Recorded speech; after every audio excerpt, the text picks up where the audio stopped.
In August of 2014, I was hired by the Department of Human Services as the manager of recipient and child care provider investigations. My job at DHS was to oversee 3 groups of employees, one being the CCAP Fraud Investigations Unit. During my time at DHS, our team of CCAP fraud investigators and I, along with the BCA agents assigned to our group, had a front row seat to watch the fraud happening, and we had regular contact with those committing the fraud. Beginning in 2017, we became dismayed and shocked by the response of some senior DHS officials to whom we reported the fraud to.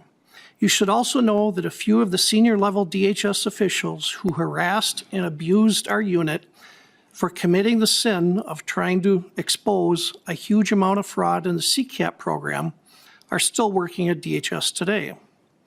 What if I told you millions of taxpayer dollars meant to help struggling families simply vanished, and the people in charge looked the other way? That's exactly what happened in Minnesota, and it all came out because of one man, Jay Swanson, a retired state trooper with more than 3 decades of experience. He was hired to lead a crack team of investigators, all seasoned cops, to root out fraud in the state's child care assistance program, the CCAP. What they uncovered was wild. Imagine walking into a daycare center that's supposed to be caring for 90 kids, 2 shifts a day, 7 days a week, only to find the place totally empty. No kids, no staff, nothing. Yet that center billed the state for over $1 million in a single year. And this wasn't just a fluke. This was happening all over. Fake kids, cash kickbacks to parents, even tips coming in from people angry they weren't getting their cut of the fraud. But here's where the plot thickens. When investigators asked how people learned about the scam, some owners said they'd heard about it back in refugee camps in Kenya. The word was out. Minnesota was an easy target for easy money. Swanson's team got to work. Real police work. Surveillance, tracking, digging through records. They caught people red-handed.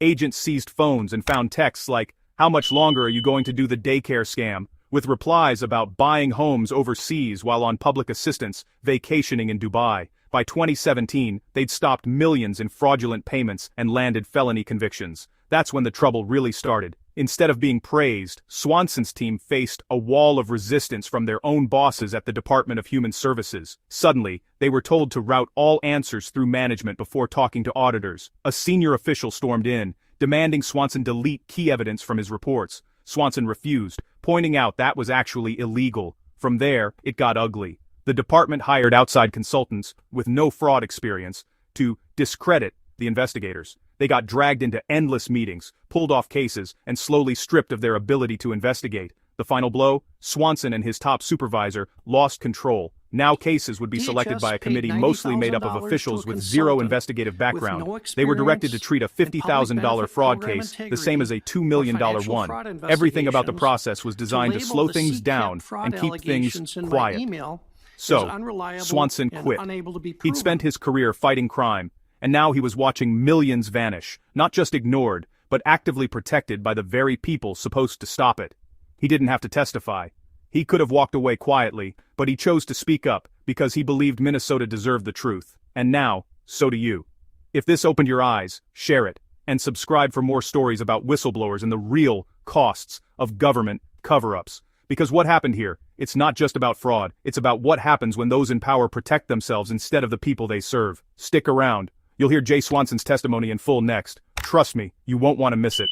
Welcome to the committee, Mr. Swanson. Please state your name and begin your testimony. Thank you. My name is Jay Swanson.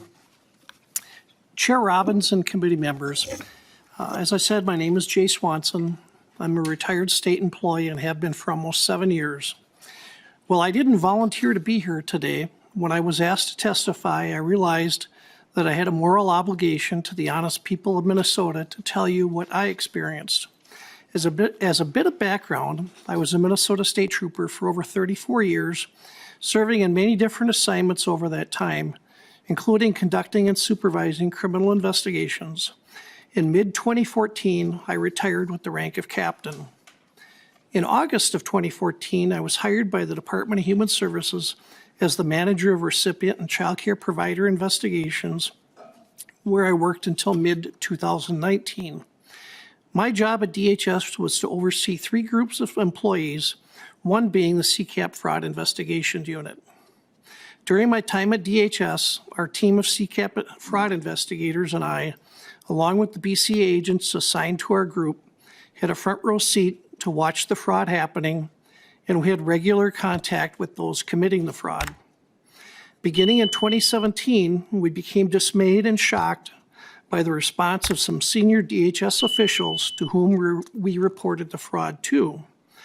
As I look back with the benefit of 2020 hindsight, I realized that what our team saw was the early stages of a somewhat loosely organized criminal enterprise beginning to pillage Minnesota's public benefit system. In my opening remarks, I'm not going to use the names of individuals involved in the events I will describe. I'm not here in a vendetta. My goal is to help you understand how this happened. I did provide the names to the legislative auditor when I was interviewed in the 2018-2019 timeframe. You should also know that a few of the senior level DHS officials who harassed and abused our unit for committing the sin of trying to expose a huge amount of fraud in the CCAP program are still working at DHS today. From 2014 to early 2017, our unit received tremendous support from the original Inspector General and Deputy Inspector General. These folks, along with the great staff at the DHS Child Care Licensing Unit, were the first ones to discover very strange and unusual activity at certain Minnesota child care centers, as well as suspicious behavior by their owners. This led them to believe that significant CCAP fraud may be taking place.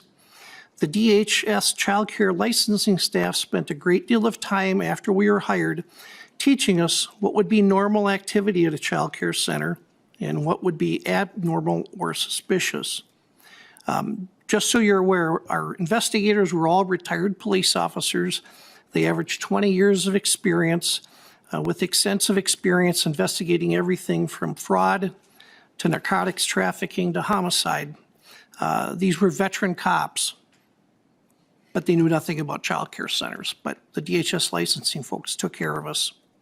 From the beginning, our unit began receiving information, tips, or complaints from a wide variety of sources that we believed were likely indicators of fraud. As an example, one day we received a call from a CCAP mother who called to complain that her child care center owner had stopped paying her the monthly cash kickback they had agreed upon. Another day, a former co-owner of a center called to say that he had been cheated out of his share of the fraud proceeds. Yet another day, a fire department called asking if a child care center was still operating because they had been trying to conduct a fire safety inspection and had made multiple trips there on different days at different times, but there were never any children or staff at the center. I checked and found that in the last 12 months, we had paid the center approximately $1 million and that they were billing for the care of approximately 90 children at a time during 2 shifts from 6 a.m. to 10 p.m., 7 days a week. I wish I could tell you that these types of incidents were rare, but they weren't. This is what our team dealt with on a weekly basis. Once our unit received information we believed was an indicator of CCAP fraud, we would prioritize these tips primarily based on the amount of CCAP funding the center received. Frankly, we were so inundated with tips on centers receiving $700,000 to over $1 million that we didn't have time to focus on centers receiving less funding. Cases were assigned to investigators who would then conduct research on the center and owner and would then initiate physical and electronic surveillance of the center. The surveillance would determine how many adults and children entered the center and the times that they did so. This would later be compared with billing records the center submitted for CCAP payment. If the investigation to this point indicated significant fraud, the information was shared with the BCA agent, who then continued the investigation. If warranted, the agent would eventually obtain a search warrant for the center, at which time computers and phones belonging to the owner and business were seized. At the time of the search warrant, we ordered all payments to the center to be stopped. The DHS forensics lab would then perform forensic examinations on the electronic devices. These exams often resulted in us obtaining our most powerful evidence against those committing fraud. Here are a few of the examples of the evidence I was shown over the years by lab supervisor and staff. From an owner's cell phone, I was shown a text conversation between the owner of the center and a friend. The friend had asked the owner, "How much longer are you going to do the daycare scam?" The owner replied, "Another year or two. I'm going to buy some nice homes in Nairobi." The owner was on public assistance at this time. They happened to be on vacation in Dubai when this text conversation took place. Up to this point, which was early 2017, in the roughly 2.5 years of our existence, our unit had directed CCAP payments to be stopped to 11 child care centers that we could prove had fraudulently billed DHS. These stop payment orders always resulted in the immediate closure of the center because the centers we investigated never had any private paying clients, only publicly funded CCAP clients. Additionally, 5 cases had resulted in felony convictions for fraud-related crimes. I regularly joined with various investigators and agents as we interviewed the owners and employees of the child care centers being investigated. More than once, I heard an owner or employee respond when we asked where they first learned about the daycare scam.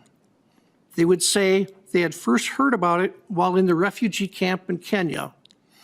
These individuals told us that they had heard you could run the scam in a number of different states, but it was easiest and you could make the most money doing it in Minnesota. Additionally, at about this same time, the DHS investigators and BCA agents initiated an investigation of another child care center and found a high amount of billing fraud. Federal agents from the FBI, the IRS Criminal Investigation Unit, and agents from the U.S. Health and Human Services Office Inspector General were invited to join in the investigation due to some of the unusual activity and suspected crimes that we believe we saw. This investigation resulted in the federal indictment in 2017 of the owner of Salama Child Care Center. That owner eventually pled guilty and was sentenced in 2018 to 2 years in prison and was ordered to pay restitution of over $1.4 million. The Salama Child Care Center was located at 1411 Nicollet Avenue in Minneapolis. That address might ring a bell for some of you because of a YouTube video taken last December at the Quality Leering Center, which was being operated at the same address. By mid-2018, our cases had generated some publicity, and the legislature then directed the Office of Legislative Auditor to conduct a special review of the CCAP program. In August of 2018, as I was preparing answers to questions posed to me by the OLA in an email, I was told by a DHS official to submit my answers to them instead of sending them directly to the OLA. When I forwarded my answer regarding what fraud trends we were seeing in CCAP, as I had been directed, I soon had a senior DHS official in my office, angry, red-faced, and almost yelling. The senior DHS official told me to delete a number of paragraphs of the document that I had sent. I then advised this official that I believed what they were telling me to do was illegal. I advised them that Minnesota law requires state employees to cooperate with the OLA and to turn over information as requested. A few days later, the same official told me, "I just came from the commissioner's office and they're sending your document to the OLA. You better be ready for the blank storm that's coming your way." In the following months, members of our unit were harassed and bullied by DHS officials in the following manner. First, DHS paid $90,000 to a consultant with no experience in public benefit program integrity or financial fraud investigations to label the CCAP fraud allegations in my email as unreliable and unable to be proven. During an interview with the consultants, which became heated, I told them that I really didn't care what they put in their report, but if they said there was no fraud or that our investigators were making this up, that when this became public, their company would lose all credibility. I told them that the fraud was so huge that sooner or later it would come to light. Secondly, false derogatory information was placed on a supervisor's performance review by DHS officials. Third, DHS implemented a continuous improvement program with the Fraud Investigation Unit. This process started with the senior continuous improvement official berating our group for approximately 30 minutes, telling us in essence we were incompetent and terrible employees. I had never heard of something like this happening to any group of state employees in my 40 years in state government. A DHS assistant commissioner was in the room watching this. Over the next approximately 6 months, we were directed to attend many group meetings to discuss the investigative process at length, and we were giving homework assignments to work on between the meetings. These meetings were led by the same DHS official who had berated us so badly in that first meeting. The huge amount of time our team spent in those meetings and on our assignments resulted in investigators and supervisors being unable to conduct hardly any investigative activity over the roughly 6 months of this program. As a result of this program, significant changes were dictated to our unit by the lead official, and this process, the changes to the process included A, myself and the unit supervisor. Keep in mind, together between the two of us, we had 70 years of criminal investigative experience. We would no longer have the authority to decide which cases would be investigated. That would be done by a committee of 3. 2 members of the committee were DHS officials with no experience conducting public benefit or financial fraud investigations. I would be the 3rd committee member, although clearly outvoted. Next, the amount of CCAP funding would not play a role in prioritizing cases. We would spend as much time investigating centers receiving a relatively small amount of CCAP money as those receiving much larger amounts.